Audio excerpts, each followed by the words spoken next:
Hi అండి. శివశక్తి సమేత బాలనాగమ్మ పుట్ట దగ్గర తిరునాళ్ళు అయిన కొద్ది రోజులకి నెల పొంగళ్ళు జరుగుతాయి.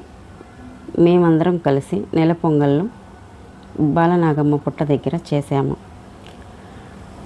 ఆ తల్లి మహిమలు ఎంతో నిష్టతో ప్రతి ఆదివారం 5 వారాలు ప్రతి ఆదివారం వెళ్ళి మన చేతులతో విగ్రహాలు కడిగి శుభ్రపరిచి పసుపు కుంకుమ బొట్లు పెట్టి పాలు పోసి అమ్మ బాలనాగమ్మ అంటే కరుణిస్తుంది. బిడ్డలు లేని వారికి బిడ్డలను ఇస్తుంది. ఆ తల్లి పేరులోనే బాలనాగమ్మ ఉంది. అందుకే ఎక్కువగా పిల్లలు లేని వారికి బిడ్డలను ఇస్తుంది.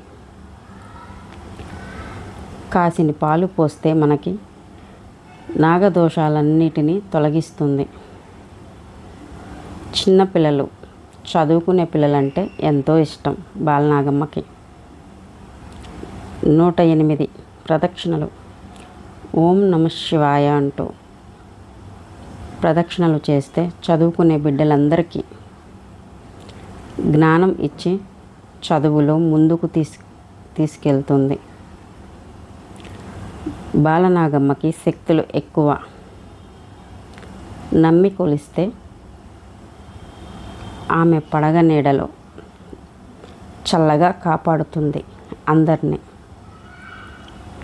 శివశక్తి సమేత బాలనాగమ్మ అందరినీ చల్లగా కాపాడాలని కోరుకుంటున్నాము.